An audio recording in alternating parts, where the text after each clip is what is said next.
Bonjour à tous, bonjour à toutes, bienvenue dans Tailgate NFL, le podcast de 100% NFL en français. On va parler de quoi? Ah bah tiens, de la draft. Ça faisait longtemps qu'on n'avait pas parlé de la draft. Ah bah oui, c'est incroyable. Dans un peu moins de 10 jours maintenant, le 23 avril très précisément, aura lieu le premier tour de draft. Oui, mais voilà, il y a certaines équipes pour qui la draft va commencer un peu plus tard. Elles sont au nombre de 5, les Denver Broncos de notre ami Vince, les Green Bay Packers, les Atlanta Falcons, les Jacksonville Jaguars, et j'en ai évidemment oublié une, qui est, je ne sais plus, les Packers, les Falcons, les Jaguars, les Colts et les Broncos. Voilà, pour la liste complète. Toutes ces 5 équipes n'ont pas de choix de premier tour cette année. Alors, faut-il qu'ils trade pour aller en chercher un? Quels sont leurs besoins? Quelles sont leurs envies? Peut-on construire, convenablement une draft même sans premier tour? On va discuter de tout ça pendant cette émission avec mon Yaya. Salut mon Yaya, comment ça va? Eh bien, écoute, ça va très bien en ce mardi matin, de bonne heure et de bonne humeur. Voilà, ça va très bien. Parce qu'on enregistre en direct, en fait. Il est minuit 15. Minuit Oui, 15 mardi. Voilà, et oui, nous oui, oui, enregistrons. tout à fait, tout à On fait, aime tout se à fait. retrouver la nuit. Alors, moi, c'est un débat qui m'a pas beaucoup inspiré, je dois Ouais. dire, mais je vais pouvoir. Mais j'espère que tu vas me laisser une petite tribune pour m'expliquer. Voilà. Oui, bah alors tu peux la prendre au début, comme ça tu nous expliqueras. Non, tu la Oui. veux quand? Si, c'est au début, c'est bien. Oh, Bon, bah, c'est quand tu veux, quand tu veux, quand tu veux. c'est bien. Très bien, mon Vince. Et bonjour à tous, bonjour à toutes. Ça va très bien, encore une fois, pour parler de draft, de choses qui me plaisent, puisqu'on me parle des joueurs et pas du jeu. Vous savez très bien que c'est ma passion, c'est ce qui me plaît au On va plus surtout grand pas de ton point. Donc, équipe, alors tu vas pas te plaindre en plus. ouais, oui, c'est vrai, t'as raison. Tiens, d'ailleurs, je viens de voir, petite info, je viens de voir un tweet d'ESPN sur qui sera le quarterback numéro 1 des Cleveland Browns pour la saison prochaine. Ça me donne une petite idée pour le Tailgate Talk de jeudi. Je ne parlerai pas de ça jeudi. Alors, écoute, Donc il ça va veut y dire avoir qu'on un va beau parler, show. on va voir notre minute Browns à Je sais que minima jeudi soir. Jiasu a envie d'avoir un podcast Browns. Eh Moi, bien, je propose un débat Browns. bizarrement, Seb n'est pas là. Vince va se faire porter pâle. Voilà. Oui, mais Qui c'est? Bertrand est là. Bertrand est là, jeudi. Ah, jeudi. Ah, d'accord. Et est-ce que tu mets Wake avec nous aussi? Oui, qui normalement est à l'entraînement de flag. Donc, Ah, Oh, pour ce qu'il y fait, il pourrait revenir au Tailgate Talk. je ne vais pas l'embêter. Par contre, normalement, on aura Flo, on aura Jus, on aura tout le monde, quoi, toute l'équipe, Ouais. la fine équipe. Je vous rappelle, Tailgate Talk, 21h30, tous les jeudis sur YouTube et sur Twitch, le YouTube et Twitch de Tailgate FR. Mon cher Yaya, ta oui. tribune, nous l'ouvrons. C'est la tribune d'honneur. Vas-y, mon Yaya. Alors, en fait, moi, quand tu m'as envoyé ce thème et que j'ai commencé à travailler, je me suis dit, mais est-ce qu'on travaille? Est-ce qu'on doit construire ça? Alors, après, construire sa draft, c'est une autre chose, mais pas avoir de premier choix. Mais en fait, c'est un choix stratégique qui est fait pour moi, dans la construction de l'équipe en tant que telle. On sait que la NFL, c'est des cycles. C'est des cycles qui se raccourcissent. On va dire que c'est 4 ans. C'est des moments où, en fait, tu construis ton équipe, des moments où tu la renforces et des moments où alors tu vas aller chercher des joueurs confirmés et tu n'as pas le temps de développer. Donc, en fait, il y a des équipes qui vont prendre le parti de sachant qu'ils vont être dans l'apogée de leur fenêtre de tir, de dire on n'a pas le temps de développer et on va choisir tard, donc on va trader notre premier ou nos premiers tours de draft pour pouvoir acquérir des joueurs expérimentés et les faire passer d'équipes playoffables à réels contenders.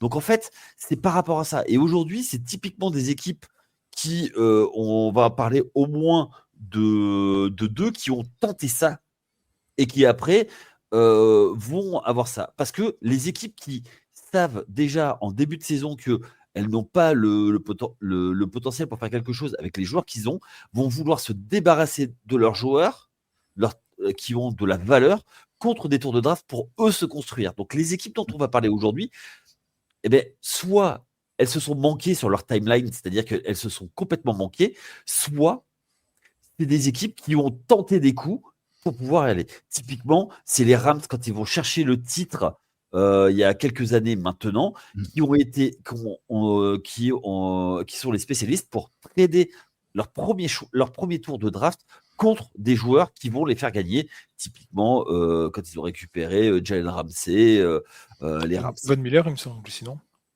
Oui, mais oui, tout à fait, mais cette année-là également. Donc en fait, ils ont stacké leur effectif, ils ont fait un all-in, et voilà. Donc aujourd'hui, on va parler d'équipes qui sont dans des stratégies un peu différentes. Il y en a parce que c'est des caves, mais d'autres parce qu'ils ont tenté des coups. Ouais, justement, on va commencer peut-être, enfin, je pense par l'une de celles auxquelles tu penses, à savoir les Broncos de Denver, celle qui intéresse peut-être le plus Vince. Ou alors là, c'est un cas particulier parce que donc les Broncos, en tant que finalistes de conférence l'an dernier, avaient un choix très tardif dans cette draft. Ils avaient le choix numéro 30 dans ce premier tour.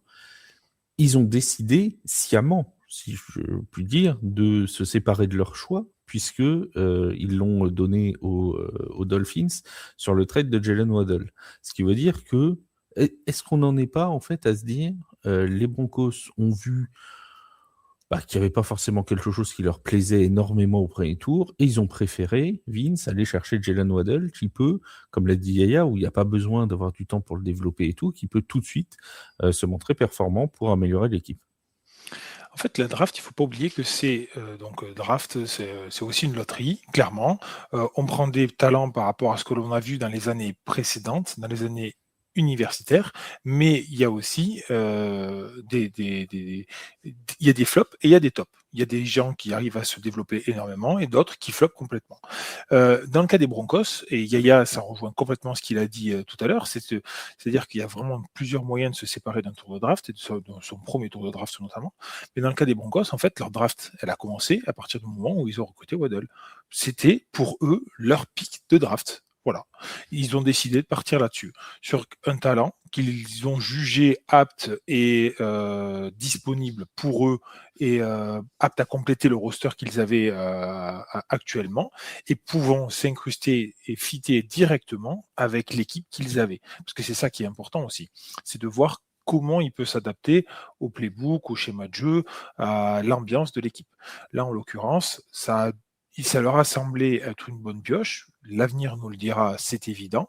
Mais d'un autre côté, tu te dis, est-ce que tu vas recruter, parce que tu sais que du côté des Broncos, les deux gros points faibles, c'est le running, la running room et la receiver room. Bon, il y avait un problème. Ils ont comblé déjà les receveurs. Il va falloir maintenant trouver quelque chose du côté du running room. Mais déjà, il y a une des choses qui a été compensée un peu, et c'est très bien. Maintenant, ils vont pouvoir se concentrer sur l'autre. Mais en fait, la draft, c'est comme si, en fait, pour moi, les Broncos avaient draft en 30e choix, Waddle. Et pour moi, c'est pas mauvais. Alors, juste avant mon Yaya, je précise une petite chose. Yaya va nous dire que de toute façon, les running backs, tu peux en avoir à n'importe quel tour. Vas-y, oui, ça c'est vrai. Ouais, en fait, c'est exactement ça. Alors, les running backs, tu tapes dans un tas de cailloux, tu en trouves. Donc, en fait, en premier choix. Pas trop fort ou pas des trop gros cailloux, par contre. Ouais, mais après, ça dépend aussi des positions dont tu as besoin, dont tu as envie.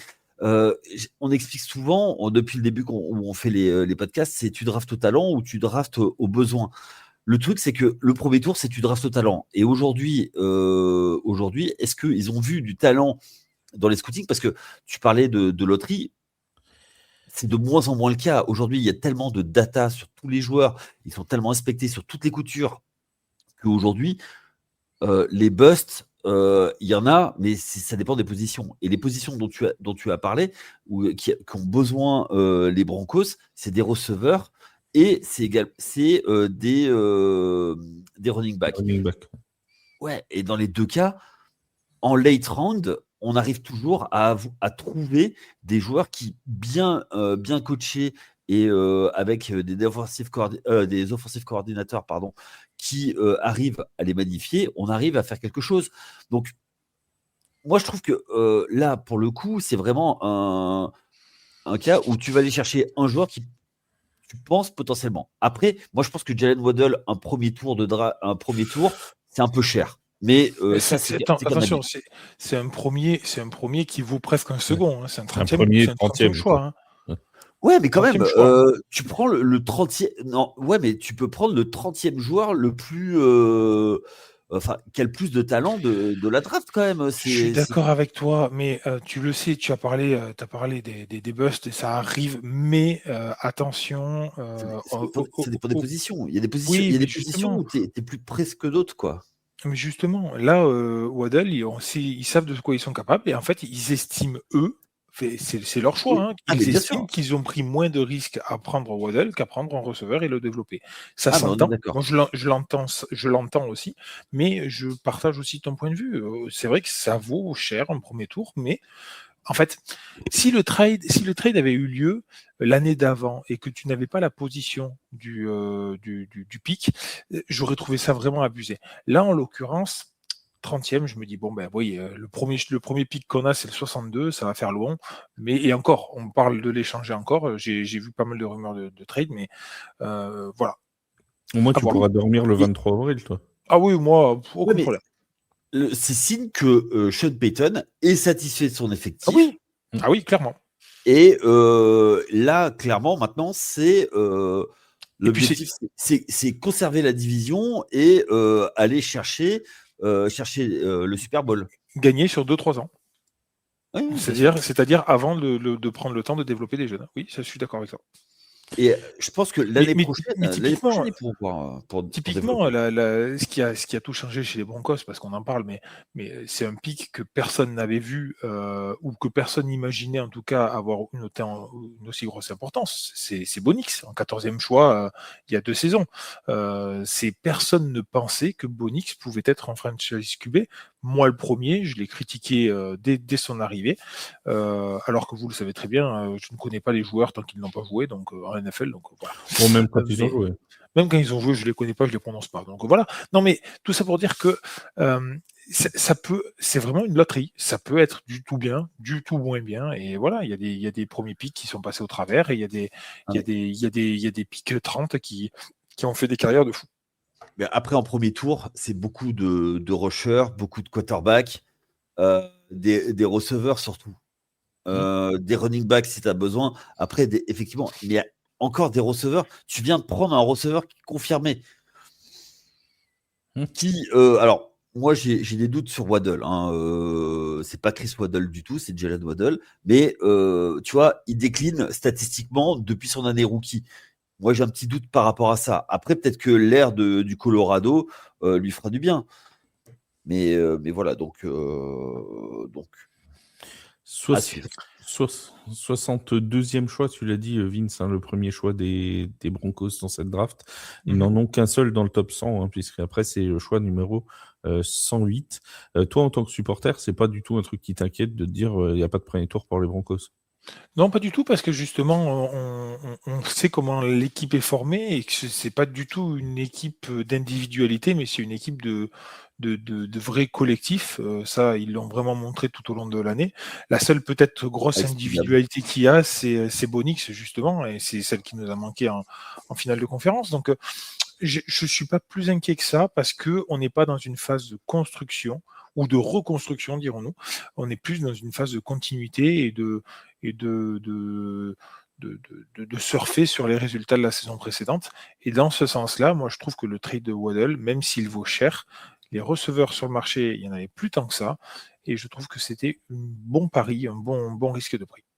Et puis du côté Miami, parce qu'il faut en parler aussi, mais du côté Miami, ils récupèrent un 30e choix qui, dans leur reconstruction à eux, complète, est très intéressante.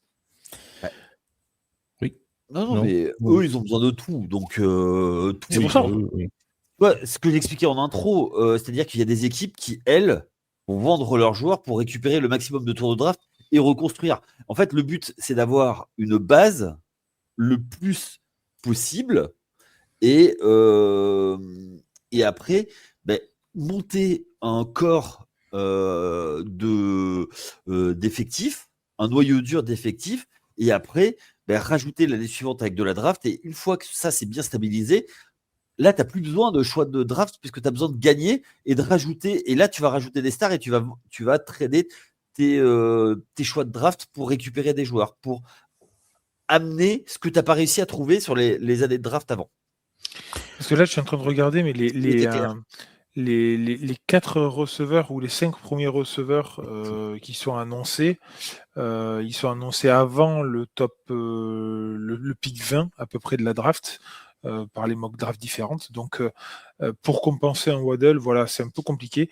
Le seul petit point peut-être où on aurait pu aller chercher quelque chose avec ce pick 30, c'est sur Jadarian Price, le running back de Notre-Dame, qui semble plutôt pas mal et qui semble plutôt convenir au roster des Broncos, mais qui lui est mis en fin de premier tour, début de deuxième. Donc c'est peut-être sur lui qu'on aurait pu jeter notre dévolu. Très franchement, je préfère assurer un Waddle. Enfin, assuré avec Waddle. Oui, ça s'entend. Mais bon, au moins, ça a de la concurrence au poste de receveur et c'est ce qu'il fallait à Courtland Sutton. Donc voilà. Oui, d'accord, ok, très bien. Yaya qui dit absolument n'importe quoi, mais ça, on est un petit peu habitué maintenant, puisque si vous prenez Tailgate récemment, sachez que on a chacun sa carte de visite, dirons-nous. Et Yaya, c'est de dire des bêtises dans le chat. Alors, vous ne le lisez pas, mais il dit des bêtises dans le chat. Voilà, c'est comme ça. Bon, Vince, tu confirmes qu'il dit n'importe quoi? Ah oui, non, mais j'ai même pas lu le chat, mais je confirme qu'il dit n'importe quoi, ça c'est sûr. Voilà, donc voilà. Bref, on passe aux Jaguars de Jacksonville. Nos amis des Jaguars, parce que là, c'est un cas un peu différent. Alors certes, eux non plus, ils n'ont pas de premier tour, parce qu'il est parti du côté des Browns, les Browns que vous aimez tous. Mais les Jaguars, ils ont 11 choix de draft cette année. C'est un capital quand même qui est plutôt intéressant, dont 4 choix dans le top 100, le 56, le 81, le 88 et le 100. Voilà. Donc ils ont 4 choix dans le top 100, les Jaguars, mais pas de premier tour. C'est quand même un peu bizarre comme situation, Simon Yaya, non? Ça permet de bien se renforcer, mais en même temps, t'as pas les top joueurs. Oui, mais ils ont un effectif dessus. Et alors, je sais qu'ils sont parmi les équipes qui sont prêtes à bouger et à faire des trades. On sait que on parlait l'autre jour de Dexter Lawrence. Ils sont dans le cas pour aller chercher Dexter Lawrence. Donc, ils ont du capital, ils peuvent faire des trade-up avec ça. Une équipe qui n'a pas forcément ce qu'elle veut, ils peuvent essayer de proposer effectivement un package avec plusieurs choix du 2e et du 3e tour. Ils peuvent faire ça, mais c'est pareil, ils ont leur quarterback. Alors, on en pense qu'on en veut, mais ils ont leur quarterback. Certes, ils ont perdu Travis Etienne, mais ils ont d'autres choses. Bon, ils ont besoin de se renforcer un peu partout. Bon, surtout du côté de la défense, des linebackers, il y en a dans les tours. Tu peux trouver des bonnes pioches en 2e, 3e tour, mais tu peux aller chercher effectivement sur des late rounds des joueurs. Moi, je suis typiquement, ils avaient la vue sur un joueur l'année dernière, Travis Hunter. Ils l'ont voulu, ils l'ont pris. Voilà. Donc ils ont mis leur capital dessus. Bon, il a été blessé, mais voilà. Là, c'est un cas un peu différent quand même, Vince, parce que là, tu parlais tout à l'heure d'avoir échangé le choix de draft en connaissance de cause, puisque les Broncos l'ont fait alors qu'ils savaient qu'ils avaient le 30e choix. Pour les Jaguars, c'était entre guillemets à l'aveugle, puisque c'est un choix qui a été donné l'an dernier. Oui, puis alors, si je me trompe pas, il n'y avait pas que celui-là, ils ont échangé leur choix de l'année dernière, plus le premier tour de cette année, c'est ça? L'échange exact, ça. je crois que c'était ça, mais je ne veux pas dire de bêtises. Il me semble que c'est ça, puisqu'ils devaient piquer en 3 ou en 4 l'année dernière et ils ont pris Travis Hunter. Même plus ouais, loin. bon, bref, voilà. Et oui, alors, effectivement, là, ils n'avaient pas exactement quel pic ils allaient échanger. Alors, ça va dans un sens, ça va dans l'autre aussi. C'est-à-dire que l'équipe avec qui ils ont échangé n'était pas non plus en connaissance de cause de savoir quel pic exact ils allaient récupérer. Donc, c'est un pari que tu fais quand tu 25. draftes un first round, c'est aussi un pari que tu fais, clairement. Maintenant, ils avaient certainement pour l'ambition de commencer à se préparer pour monter haut et bien leur a fait puisque justement ils sont arrivés à faire une bonne saison. De là à aller chercher effectivement ne pas avoir de premier choix cette année, ça fait beaucoup. Eux, ils ont l'air satisfaits et contents du développement, en tout cas du joueur qu'ils ont pris l'année dernière grâce à leur trade-up. Donc, Travis Hunter, il a été blessé toute la saison. Il devait révolutionner, être double plateau. Il n'a pas été. Oui, mais en termes de développement et de ce qu'ils attendent du joueur, je pense que ça sera un des cornerbacks assez dominants du futur. En tout cas, c'est comme ça qu'il a attendu. Et je pense qu'ils n'en sont pas loin. Tu veux une bonne nouvelle, Vince? Je suis en train de revoir, du coup, comme tu m'as posé la question, les conditions de l'échange entre les Jaguars et les Browns l'an dernier. Tu sais que grâce à l'échange, les Browns ont pu aller chercher Quinshon Judkins. Oh punaise, c'est génial. En pick numéro 36. Qui appartenait aux Jaguars. C'était le 36 Judkins, oui, c'était pick 36. Ah, donc ils ont échangé le deuxième tour de l'année dernière et le premier tour de cette année. Alors, en fait, ils ont échangé. Ils ont échangé le 5 contre le 2. Voilà. Plus après, il y a eu des compensations late round. Ils ont pris le 36, le 126 et le premier tour de cette année. Et les Browns ont envoyé le deuxième. Le 2, le 104 et le 200. Voilà. Ok, d'accord. Okay. Bon, c'est un mélange. En fait, ils ont dû faire une moyenne de ce qu'ils donnaient, de ce qu'ils donnaient pas, et puis voilà. Ok. D'ailleurs, en fait, ça illustre vachement le propos qu'on a. C'est-à-dire qu'en fait, on l'a dit, c'est une loterie, la draft. Il ne faut pas oublier, une draft, c'est une loterie. Maintenant, c'est littéralement la traduction de draft, hein, donc voilà. Mais voilà. Après. C'est des paris que tu fais sur l'avenir, sur des joueurs que tu vois jouer dans d'autres équipes et qui te disent, voilà, tu peux les faire jouer avec toi.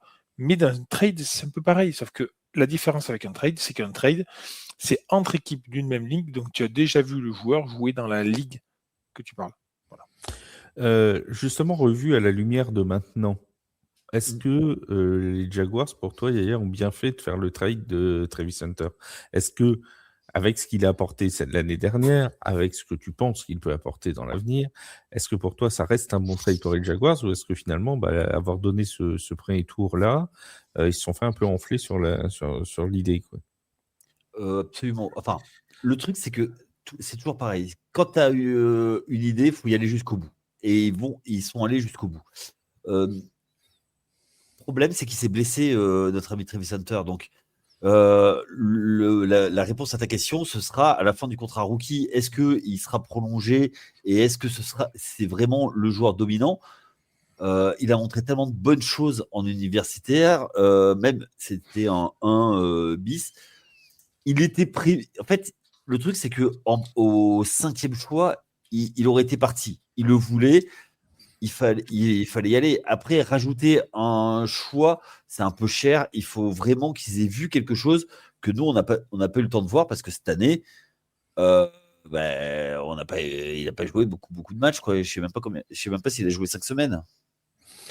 Oui, il n'a pas joué énormément, oui, ça c'est sûr. Bon, les amis, on a fait les Jaguars, on a fait les Broncos. Faisons les Colts d'Indianapolis, parce que là encore, on est sur un cas un petit peu différent. On en a parlé longuement en fin de saison dernière de ces Colts d'Indianapolis. On rappelle qu'ils avaient le 16e choix normalement cette année, du coup.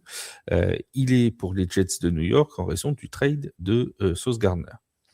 Un trade qui a été fait donc à la trade deadline 2025 quand les Indianapolis Colts pensaient pouvoir aller loin dans la saison et éventuellement loin dans les playoffs. Bon.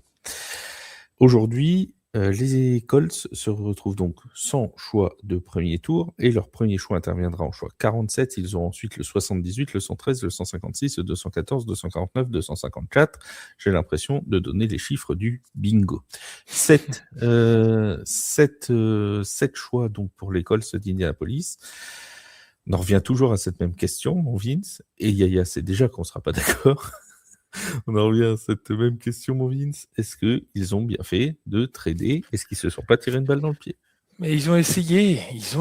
Moi, je trouve que, au vu de la saison dernière et de comment ça s'est J'ai oublié de passé, saluer Ryder. On salue Ryder. Et Edo. Pardon, vas-y. mais oui, les deux seuls fans des Colts. Oui, en on n'en France. connaît que deux, donc ça fait plaisir de les saluer. Par contre, je suis vraiment désolé. On est bien d'accord que là, on parle de le pic, ils l'ont perdu sur le trade de Sauce Gardner. Oui. Voilà, c'est ça. Voilà, donc ils ont Et pas tenté Sauce quelque Gardner chose. Minshew. Ils Et pas Sauce ont, Aioli non plus, Sauce Gardner. ils ont tenté quelque chose. Vous Ou voyez Sauce comme Grand c'est Veneur. difficile. Hein. C'est vraiment difficile de travailler avec ces gens-là. T'es payé, toi? Oui.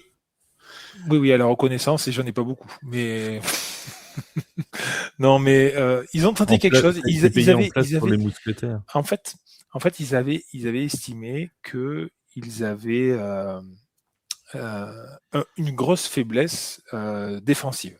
C'est de l'avis de tout le monde. Tout le monde était assez d'accord avec ça. Ils avaient une grosse faiblesse défensive. Les DB, il y avait des problèmes. Ils se trouvaient la plupart du temps. Il y avait un besoin. Sauce Gardner avait besoin de partir de l'enfer des Jets. Pourquoi pas? Le problème, c'est qu'à partir du moment où ils trade, une semaine après, leur quarterback se blesse.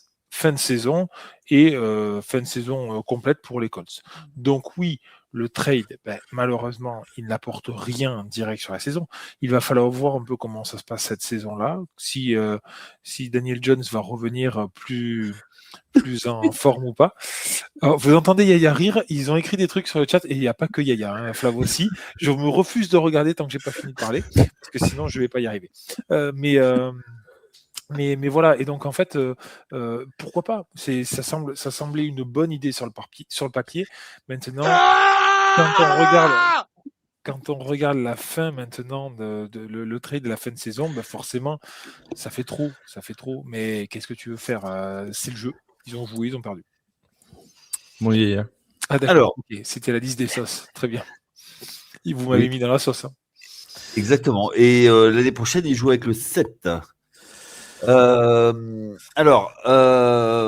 Ils ont tenté parce que ils ont vu quelque chose, ils ont vu une fenêtre s'ouvrir. C'est exactement ce que j'expliquais tout à l'heure.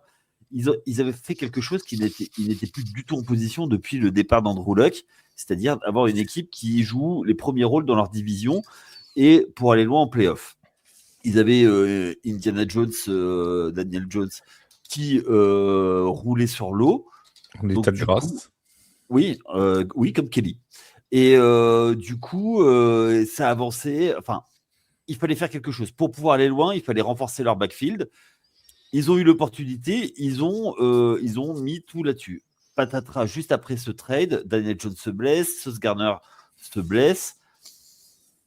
Ils ont tenté. Et en fait, c'est un petit peu tout le problème des petits marchés, entre guillemets. C'est-à-dire que quand tu as une opportunité, une demi-opportunité, tu es obligé d'essayer d'ouvrir la porte au pied de biche. Donc, du coup, ils ont tenté ce coup-là pour renforcer leur équipe et devenir un contender sérieux. Pas de bol, tout le monde s'est blessé. Donc, qu'est-ce qui vaut mieux?Essayer tu fais venir Sauce Gardner et tu essayes de faire quelque chose, ou est-ce que tu restes dans l'anonymat au milieu et tu vas faire un tour de play-off et puis tu rentres à la maison? Je sais pas. Et aujourd'hui, je sais pas s'ils sont plus mal en point que l'an dernier. Ok, ils n'ont pas un premier tour de draft, mais ils ont toujours Sauce Gardner, qui est un des top cornerbacks de la ligue. Donc, je suis pas dans leur effectif. Et puis, ils ont des valeurs marchandes. Donc, pour moi, moi, je trouve que ils ont eu raison de le faire parce que de toute façon, il fallait faire quelque chose. Si tu avais une demi-opportunité, faut tenter le coup. Très bien. Ils ont tenté le coup. Bon, voilà. Les amis, qu'est-ce qu'il y a encore Oui, d'accord. C'est très intéressant. On devrait lire le chat. Hein. On devrait lire ce qui se passe. Il vaut mieux pas. Non, il vaut mieux pas parce que après, on n'est plus tout public sur YouTube. Et vous pouvez rejoindre notre chaîne YouTube d'ailleurs, n'hésitez pas. YouTube, on peut le dire d'ailleurs. On prépare des petites surprises aussi. Ah oui, tiens. il va y avoir des Surprise. petites surprises qui vont arriver. Attention, hein, on est Ah en ouais. train de se diversifier, on fait du Mais je suis pas dans YouTube. l'affaire. Hein. Non, C'est non, non, Vince là et c'est Yaya. sur une idée originale de Yaya. Il faut rendre à César ce qui appartient à César. Et j'ai Non, mais marqué. je suis pas César, moi c'est Yaya, hein, s'il te Et plaît. donc oui, oui, on vous prépare une petite surprise. On va pas teaser beaucoup plus, mais ça va parler un petit peu de plus de technique, tactique, tout ça. Et voilà, on va essayer de faire un petit truc Peut-être sympa. finalement avoir le dossier attaque, mais pas dans la forme que vous l'attendiez. Exactement. Est-ce que c'est pas mieux de l'avoir en vidéo au final? Peut-être. Ça dépend. Enfin bref, ça dépend qui est sur la vidéo. Enfin bref. Les Packers de Green Bay, eux aussi, ont perdu leur choix de premier tour. Alors Ah eux, non, ils c'était ont dans pas le perdu. trade de... Ah si, ils n'ont pas leur choix de premier tour. Non, ils l'ont C'était dans le tradé. trade de Micah Parsons l'année dernière, juste avant le début de la saison 2025. Les Packers qui devaient donc choisir en 20e position, ce seront les Dallas Cowboys qui choisiront à cette position-là finalement en 2026. Pour les Packers, il leur reste du coup le choix 52, 84, 120, 153, 160, 201, 236, 255. Si je compte bien, ça fait 8 choix de draft, dont 2 dans le top 100. Pour toi, mon Yaya, ça reste une bonne opération. Ça reste une bonne opération. Ce trade de Parsons, c'est encore une fois un peu comme les Broncos, c'était adresser un besoin et aller chercher un top player tout de suite. Quoi. Mais surtout qu'on a vu les Packers avec et sans Micah Parsons. Ah, ça oui, ça, on a vu la différence. Et en fait, oui, et c'est toujours pareil. Donc en fait, tu vois, Vince parle de loterie sur la draft, mais là c'est pareil, tu prends des joueurs donc, qui forcément sont un peu plus âgés et peuvent se blesser. Donc c'est aussi drôle d'être russe. Et on sait que le joueur de NFL a tendance à se blesser puisque c'est un peu de la chair à canon quand même.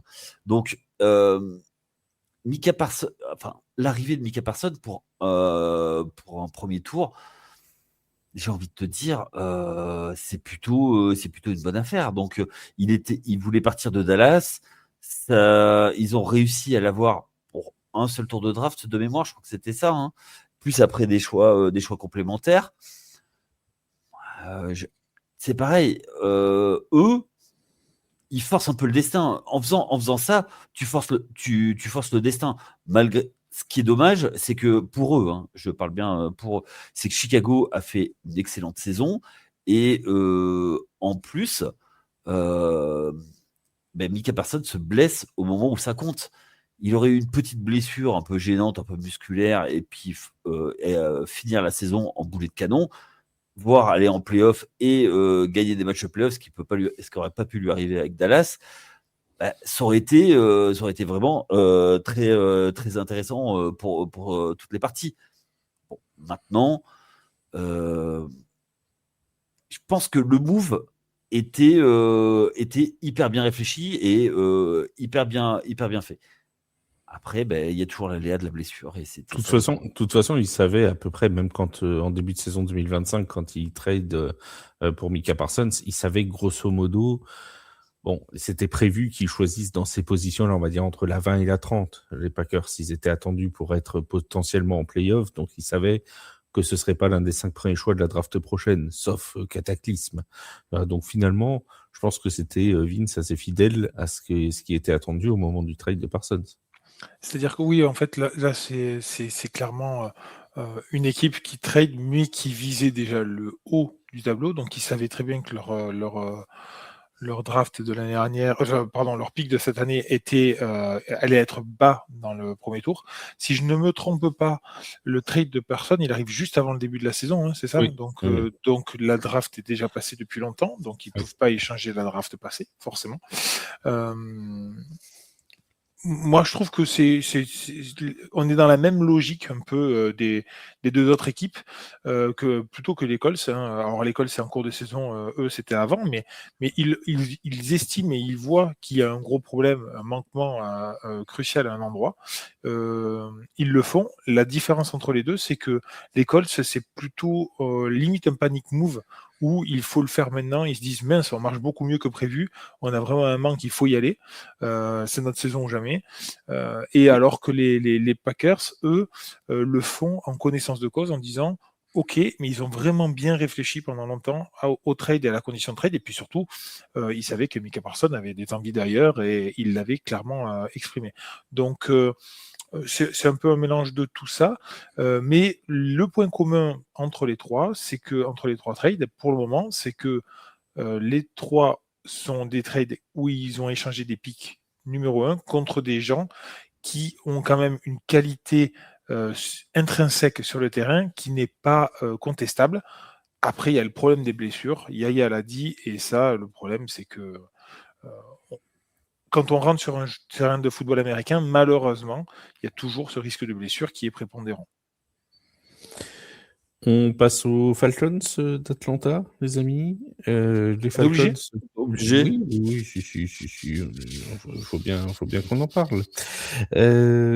Les Falcons qui sont dans une position eux aussi assez singulière parce que non seulement ils n'ont pas de premier tour, mais en plus ils n'ont que 5 choix dans cette draft 2026.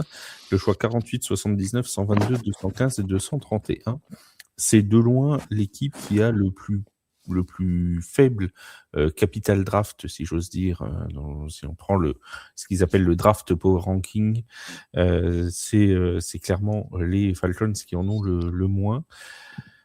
Pourquoi est-ce que c'est si pénalisant que ça, mon Yaya, ou est-ce que finalement les Falcons, ça on rappelle que s'ils ont plus leur premier tour, c'est avec le trade de James Pierce Jr. Est-ce que pour toi c'est handicapant pour eux, ou est-ce que finalement ils ont déjà toutes les pièces dans la maison, il n'y a plus qu'à les imbriquer correctement? En attaque, oui. Après, c'est la défense qu'il faut stacker. Donc, je me souviens plus, ils ont quel tour, quel choix Là, Leur actuellement, premier choix, eux. leur premier choix c'est 48. Non, mais celui qu'ils ont cédé? Non, c'est pas ça? Non, c'est 48. Tu peux récupérer du Ils ont cédé, corner.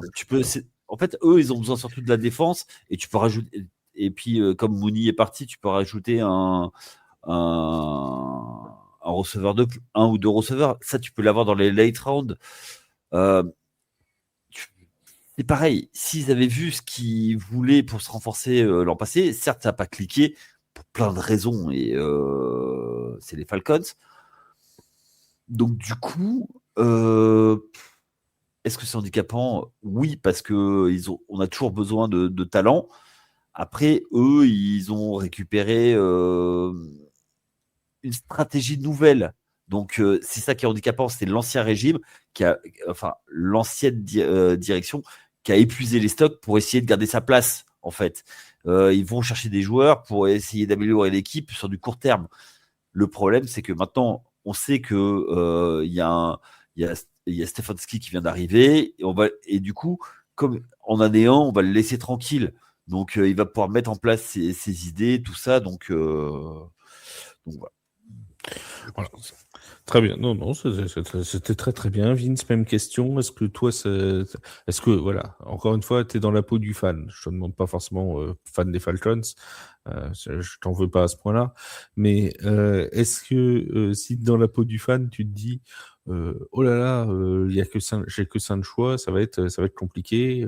Ou est-ce que tu te dis finalement, bah, il y a déjà tous les éléments qu'il faut pour faire une belle saison dans l'effectif? Oui, du côté des Falcons, il y a quand même pas mal d'ajouts à faire pour que cette équipe puisse être à la hauteur de ses ambitions. S'ils ont réellement des ambitions encore, mais oui, je pense que oui. J'ose espérer quand même, vu l'équipe qu'ils ont. Oui, mais je pense qu'il y a quand même pas mal de petits trucs à rajouter, je trouve, à droite, à gauche. Il y a quelques petits trous. En fait, moi, ce que je trouve qui est cher sur cette draft-là, c'est qu'en fait, ils ont beaucoup perdu sur la draft d'avant. Alors oui, ils ont pris un premier tour en plus la draft d'avant, mais ça fait cher. Là, en fait, il faut pas oublier que la draft d'avant, donc ils ont récupéré le 26 de la part des Rams. Ils ont échangé le pick 13 cette année, donc c'est aussi une grosse différence. Là où en plus de ça, on sait que la draft de cette année est très défensive, ils avaient besoin de pas mal de défense, je pense. Donc bon, de toute façon, le trade avait été réalisé l'année dernière, c'est comme ça. Pour revenir sur la draft de cette année, ça fait peu. Maintenant, même avec peu, on peut réussir à faire les choses bien, et c'est ce qu'ils vont essayer de se contenter de faire. Ça risque d'être compliqué de subvenir à tous les besoins de l'équipe pour le moment, à voir comment ils vont réussir à tirer leur épingle du jeu, mais je ne doute pas qu'ils vont arriver à trouver encore des petites astuces à la Falcons. Il y a un point un peu commun entre toutes les équipes dont on a parlé, c'est qu'il y a eu des trades et des trades de joueurs qui finalement se sont beaucoup blessés. Tu le disais, c'est la loterie, la draft. Porte pas l'œil au Broncos, s'il te plaît. Jalen Waddle, on sait que dernièrement, c'est quand même pas la sécurité sociale niveau blessure. Micah Parsons s'est blessé. Sauce Gardner s'est blessé. James Pierce, il y a une info qui est sortie la semaine dernière disant que il jouerait peut-être pas dans un avenir proche avec les Falcons. Il n'est même pas sûr qu'il soit là pour le début de la saison prochaine. C'est un peu le point commun de tout cela, c'est que ils ont été chercher des joueurs qui finalement ça a eu un impact, parce qu'on va pas dire que Micah Parsons ça servait à rien chez les Packers, mais tu vois, il y a quand même ce potentiel blessure qui peut toujours arriver, quoi. Et les équipes, elles ont les joueurs H24. Si elles les trade, peut-être bien qu'il y a des. Ça ne peut pas être le complotiste, nous sachons, mais bon, voilà, on sait tous que la Terre est plate et qu'on nous ment, bien entendu. Tu vas nous reparler de pression atmosphérique dans pas longtemps, je le sens. J'attends toujours la vidéo, moi, du complotiste. Il n'y a plus besoin de le faire, puisqu'on a notre Deflategate qui est paru en Tailgate Flashback, et que Wake m'a envoyé un très gentil message à 12h30 pour me dire « Tu as presque tout dit, tu as juste oublié de dire que de toute façon, que les ballons étaient gonflés ou pas à la mi-temps et regonflés à la mi-temps, ça ne change rien, puisque la plupart des points ont été marqués en deuxième mi-temps, et donc quand les ballons avaient été regonflés. » Et voilà. À part ça, sinon il m'a dit l'épisode était parfait. Donc... Oui, mais comme dirait un de mes amis, de toute façon, c'est des tricheurs, les Patriots. Voilà. Et vous pouvez aller réécouter l'épisode sur Deflategate qui est paru ce week-end. C'est très court, ça dure 8-9 minutes. Donc ça vous prendra pas beaucoup de temps dans votre journée. Vous pouvez même faire ça entre 2 arrêts de métro. Allez, on va dire entre 3 arrêts de métro, et ce sera bon. Le temps de traverser Châtelet, vous aurez écouté l'épisode. Est-ce qu'il y a, pour vous, ça va être Yaya d'abord et puis Vince après, une équipe qui va faire un trade-up pour aller récupérer une des 5 dont on a parlé là, pour aller récupérer un choix de premier tour? Je pense notamment aux Jaguars. On a dit qu'on avait 11 choix pour les Jaguars, donc ils ont de quoi faire pour monnayer un petit peu pour aller chercher un choix en fin de premier tour, par exemple. Est-ce que toi, Mouyaya, tu vois une équipe, une de ces 5-là, aller se dire, il faut absolument que j'aille chercher tel ou tel joueur dans ce premier tour de la draft 2026? Non. Non, il y a toujours des choses, mais pas pour aller chercher un premier tour. Il y aura des ajustements sur les late rounds. Oui, non, là c'est vraiment premier tour. Premier tour, non, parce qu'il faut avoir des choses à échanger. Donc, ou alors, c'est que vraiment ils ont trouvé un joueur. Et là, moi, je suis pas suffisamment spécialiste pour dire telle équipe veut tel joueur. Donc non. Je sais qu'il y a des équipes qui sont prêtes à faire des trade down. Ça, il y en a plein. Il y a beaucoup d'équipes qui sont prêtes au trade down, qui attendent que ça.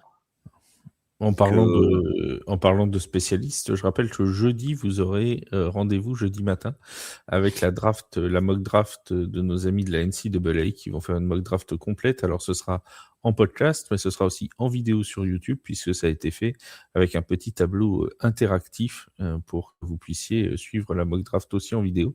Donc, les deux formats sont friendly. Vous pouvez l'écouter, vous pouvez la regarder. Ce sera sur la chaîne YouTube de Tailgate. Vince, même question pour toi. Est-ce que tu vois une équipe est-ce que tu vois tes Broncos se dire finalement on veut un premier choix? Alors les Broncos, c'est peut-être l'équipe que je mettrai en dernier sur le trade. Oui. Les Broncos, c'est vraiment l'équipe que je mettrai en dernier. L'équipe qui a choisi de virer son premier tour pour aller rechercher un premier tour, ce serait quand même plot twist. Après, on va savoir si jamais ils trouvent un bon trade, pourquoi pas, mais j'y crois pas trop. Ils ont lâché le 30 pour aller rechercher le 31. Il faudrait imaginer potentiellement une équipe qui a pas de premier tour cette année et qui imagine avoir un mauvais premier tour l'année prochaine, donc un premier tour en fond en fond. Je vois pas trop, à part peut-être les Colts qui pourraient donner un petit peu, parce qu'on sait que c'est une draft très défensive et qu'on sait que la défense des Colts, elle a un peu pris l'eau. Donc, est-ce qu'ils auraient besoin d'aller se renforcer en défense tout de suite? Et les Colts, Avec ils peuvent peut-être avoir un truc à trader. C'est Richardson. Hein. Et voilà. Et alors après, voilà, il faut trouver aussi la compensation.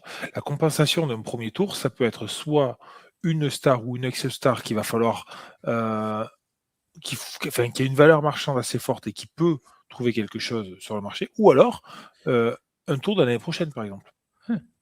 Parce que bon, on rappelle quand même que jusqu'à là, les Steelers, jusqu'à preuve du contraire, n'ont pas de QB. Hein.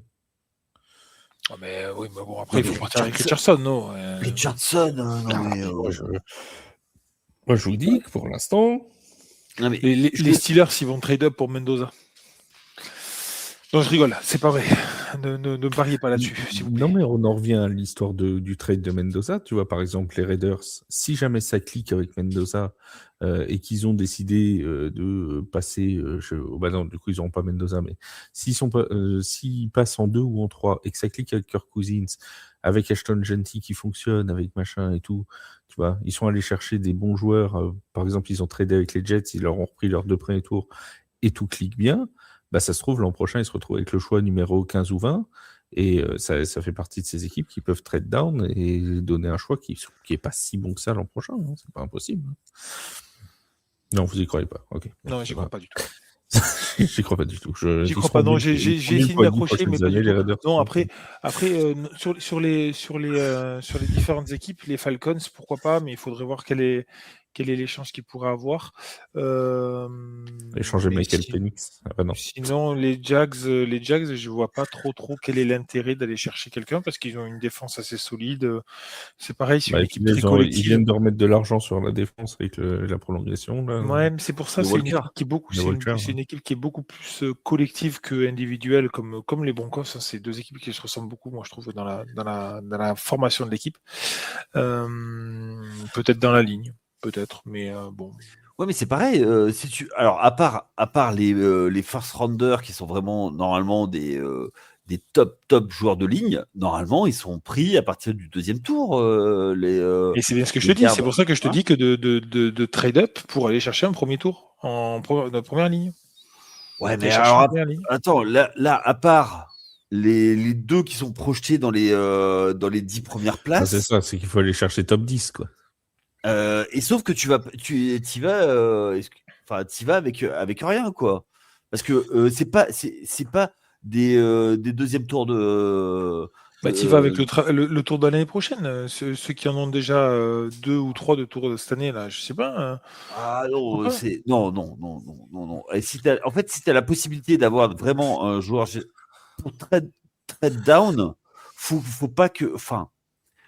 Faut que le joueur qui soit projeté à ta position et que tu recules, mais pas trop quand même. Tu vois, typiquement, quelqu'un arrive voir Arizona, clairement, c'est quelqu'un qui, pour moi, typiquement, ceux qui peuvent pour faire un trade-up, ils ne le feront pas, mais c'est avec Arizona, c'est les Saints, par exemple, tu vois, parce qu'ils sont en 7e et qui peuvent apporter des choses en plus.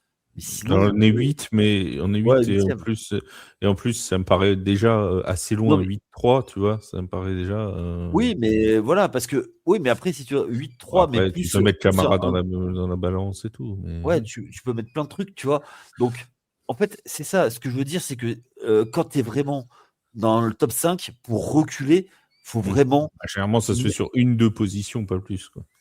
Ouais, écoute, voilà. Après, moi, j'étais en train de regarder. Il y a quand même, il y a quand même 4 joueurs de ligne offensive, des offensive tackles principalement, qui sont présentés entre le choix 20 et 28 dans les mock drafts. Après, c'est pas un top 10, hein, c'est pas un top 10. Oui, je suis d'accord avec toi. Non, mais je suis d'accord avec toi. Mais après, attends, tu mets pas le même échange quand tu sais que tu as le pic dans un top 10 ou dans un pic entre 20 et 30. Donc, de toute façon, la compensation ne sera pas la même. Les équipes qui n'ont pas de premier choix là, sauf s'ils viennent avant de la moitié, à trader la moitié de l'équipe, ils ne monteront pas top 10. Hein. Tu passes pas du choix 62 au choix 8. Hein. Ça dépend, encore une fois. Ou alors, tu as mis les premiers tours 2027, premiers tours 2028 et 3 joueurs. Quoi. Mais non, mais, je dis une bêtise, mais les Broncos, les derniers qu'on fait ça, les Broncos mettent on en rigole encore. Mettre Bonix dessus, potentiellement, ça peut valoir quelque chose. Donc, bon. Mais oui, aucune équipe va hypothéquer toute son équipe pour un pic de draft, ça c'est sûr. Donc, mais par contre, justement, la compensation à partir du top 20 peut être relativement plus abordable pour une équipe. Et donc, on pourrait très bien imaginer les Jags donner 2 ou 3 tours de leur draft pour monter dans le top 20 de celle-là. Donc, ils peuvent donner le 2e, le 4e, le 5e peut-être pour avoir ce pic-là. Ils ont encore 11 choix. Ouais, mais c'est une équipe qui est déjà stackée et qui a déjà tout son effectif complet. C'est ce que je te dis. Ils n'ont pas besoin d'avoir 11 choix de drafts, en fait. Qu'est-ce qu'ils vont en faire? Ils ont déjà leur équipe. Donc, ils échangent 3 choix contre un bon... Ouais, je pense que les Jags, l'avantage qu'ils ont, c'est qu'ils ont une grande flexibilité. C'est-à-dire que s'ils voient un joueur qu'ils ont vraiment envie, qui risque de partir, et qu'ils ont besoin de monter de 3-4 positions, pour eux, ça va être facile. L'effectif, il restera limité à 53 bonhommes à début septembre. Donc, là où il y a une limite à ton raisonnement, je l'entends. Moi, la limite que je donne à tout ça, c'est que si tu en fait donnes plusieurs tours plus loin, c'est que si tu es prêt à échanger un tour haut de premier tour contre plusieurs après, c'est parce que tu as beaucoup de besoins à couvrir et que tu cherches pas du talent, mais tu cherches de la quantité. Mais non, justement, et mais justement, mais ça veut dire que pour échanger, il faut être 2. Et je vois pas qui va être en fait situé dans les aux alentours de la 20e place. Ça veut dire que c'est une équipe de play-off. Ça veut dire que tu cherches plutôt un talent plutôt que de renforcer ton équipe un peu partout. Sauf si tu es en bout de cycle. Si tu es en bout de cycle, c'est-à-dire que tu arrives et tu dis, moi, l'année prochaine, c'est rideau, je pourrais rien faire. Il n'est pas à la draft l'an prochain. Et voilà. Rideau, j'ai vu, il n'est pas à la draft. Alors, entre 20 et 25, moi je vois par exemple les Browns, et typiquement on parlait des Jacks, ils ont récupéré le pic des Jacks de l'année dernière, de cette année, pardon. Mais est-ce que les Browns, qui ont déjà un premier tour, ils n'auraient pas intérêt à échanger justement ce pic-là à 24 contre 3 autres pics plus loin dans la draft? C'est une question qui peut se poser, mais pourquoi pas? Franchement. Ça serait pas si déconnant que ça, je trouve. On parle après, les Browns sont capables de tout, c'est vrai. Mais on parle des Browns. Ils ont besoin de beaucoup de choses. Est-ce que les Eagles auraient vraiment besoin de ce choix 23 Oui. Je sais pas. Je sais pas, ça dépendra de ce qu'ils en font, et ça dépendra, et c'est là où je voulais venir aussi tout à l'heure, et je suis content que tu me dises oui, ça va beaucoup dépendre des pics qui ont été pris avant. Potentiellement, si les Eagles ont jeté leur dévolu sur certains joueurs et que tous les joueurs sont passés, ça pourrait être un trade down en disant, écoute, là on n'en veut plus, là on n'a plus de joueurs vraiment très importants que l'on veut vraiment avant encore 10 ou 15 positions avant qu'ils partent, ils peuvent faire un trade down, ça c'est possible. En fonction des joueurs qui sont déjà passés. Mais là, on rentre dans l'analyse et dans la science-fiction. Je reviens toujours sur la même chose. Je pense qu'au premier tour, tu draftes pas en fonction de tes besoins, tu draftes en fonction de tes en fonction du talent. Non, parce que je suis pas d'accord. Alors oui, mais la limite, et parce que tu as parlé de limite tout à l'heure, donc je vais le redire, ça dépend aussi de la limite. Si par exemple le talent qui est le meilleur disponible, c'est un running back, et que tu as déjà 2 running backs, un duo de running back hyper fort, tu vas pas drafter un running back au talent. Tu connais. Alors, tu vas l'enterrer, tu vas perdre ton pick. Ouais, mais mais de toute façon, sur un premier tour. Un running back, c'est compliqué. J'ai parlé de running back, j'ai parlé de n'importe quoi. Ça peut être un middle linebacker. Tu as déjà 2 middle linebackers qui sont hyper dominants. T'en as jamais trop de linebackers. C'est comme les edge, t'en as jamais trop. Par contre, si c'est le plus talentueux, et je suis désolé. En fait, alors regarde, tu prends une équipe, elle a fait un trade, elle a récupéré le premier choix de draft, le tout premier, tu vois. typiquement Chicago, il y a quelques années, tu vas pas prendre un quarterback. Si tu as ton quarterback qui est déjà là, tu as ton quarterback de franchise et tout ça. Tu vois, c'est ça en fait le truc. Tu vas drafter pour moi, tu draftes le meilleur talent. Et c'est pas forcément les quarterbacks. Ah non, tous les ça, ans. c'est sûr. Et Par tu vois, contre, c'est pareil, les rushers, tu en as toujours besoin. Les hommes de ligne, tu en as toujours besoin. Et toujours, toujours, toujours, toujours. et on parlait des Eagles. Les Eagles, il faut pas oublier que eux, dans la balance, ils ont potentiellement A.J. Brown aussi, hein, qui est un gros candidat au trade. Si jamais ils veulent aller chercher 2 premiers tours, tu vois, là, ils ont le choix 23. Par exemple, ils font un trade avec les Chargers ou avec les Bills ou un truc comme ça. Ils peuvent avoir le 22-23 ou le 23-26 ou quelque chose comme ça, hein. C'est pas impossible.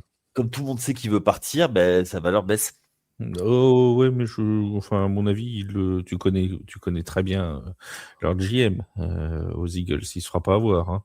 Et je pense tu vois, les Bills ou les Patriots, par exemple, au choix 31, sont capables, s'ils peuvent avoir A.J. Brown, de lâcher le choix 31 pour A.J. Brown. C'est pas impossible. Ouais, mais je pense que vu comment ça s'est mal fini, est-ce qu'ils feront un cadeau à A.J. Brown en envoyant chez un contender? Non, mais après, ouais. Après, est-ce que les Chargers sont un contender, par exemple? Oui, non, mais les Chargers, oui, mais ils sont pas, c'est pas les. Bah, ils sont 22. Oui, non, mais tu vois, moi je sais, ils peuvent prendre 22-23, ils peuvent prendre 23-26, 23-31. Enfin, tu vois. 22-23, excuse-moi, mais Pas quoi? T'es bien c'est 22-23? loin. Bah non. Tu vois, les Eagles, attends, c'est les Eagles. Ils n'ont pas non plus 50 000 besoins, hein. Alors, attends. Attention, parce que eux, ils Eh ben, arrivent. ce sera le podcast de la semaine prochaine. 100% Eagles. Je rigole. Non, c'est bon. Non, mais le problème qu'ils ont, c'est que en fait, il y a des contrats qui vont arriver et ils vont devoir se débarrasser de beaucoup de choses et ils vont peut-être avoir justement besoin de prendre des contrats rookies, hein, d'avoir des jeunes. En tout cas, c'est là-dessus que l'on referme cette émission. Je rappelle que la mock draft, ce sera jeudi matin, diffusé jeudi matin, jeudi soir, 21h30, Tailgate Talk. On va bien trouver un moyen ou un autre de parler des Browns de Cleveland, de toute façon. Le Tailgate Flashback. Tu sais quoi, un jour, on va se retrouver à Bobin et on va amener un pilori, on va te mettre sur un pilori. D'accord. Et tu seras fouetté par tout le monde. D'accord. Très bien, on n'a qu'à faire ça. Le Tailgate Flashback, on aura un épisode samedi, un épisode dimanche, mercredi, l'Afterfoot US avec Wake, Steph et Matt, comme d'habitude, pour parler de la D1. Si vous aimez la D1, n'hésitez pas, hein, il y a eu la 7e journée ce week-end, il y aura la 8e dès la semaine prochaine avec les playoffs qui approchent. Oui, mon Yaya. Non, c'est juste parce que je sais que tu vas me lancer après, mais c'est pour parler de J'allais le faire, N1. de N1. Oui, tout à fait. Vas-y, je t'en prie. En fait, N1, plusieurs podcasts. Donc là, il y a les playoffs de NBA qui arrivent, mais également, je voulais en parler puisque je n'y suis pas, donc c'est encore plus facile pour moi pour en parler. C'est de la WNBA qui reprend avec une équipe qui est fort motivée pour parler de la ligue féminine. Voilà. C'est très bien, c'est très très bien. Eh bien, n'hésitez pas à aller écouter et à suivre aussi sur Instagram N1 le podcast. Et bien évidemment, vous mettez des petites étoiles, 5 si possible, sur les plateformes d'écoute. Vous mettez des petits commentaires. Bref, ça nous fait toujours plaisir. Merci mon Yaya d'avoir été là. Merci mon Vince. Merci à tous une nouvelle fois de nous avoir écoutés. Et on se dit à très vite sur Tailgate. Salut tout le monde. Ciao. Salut.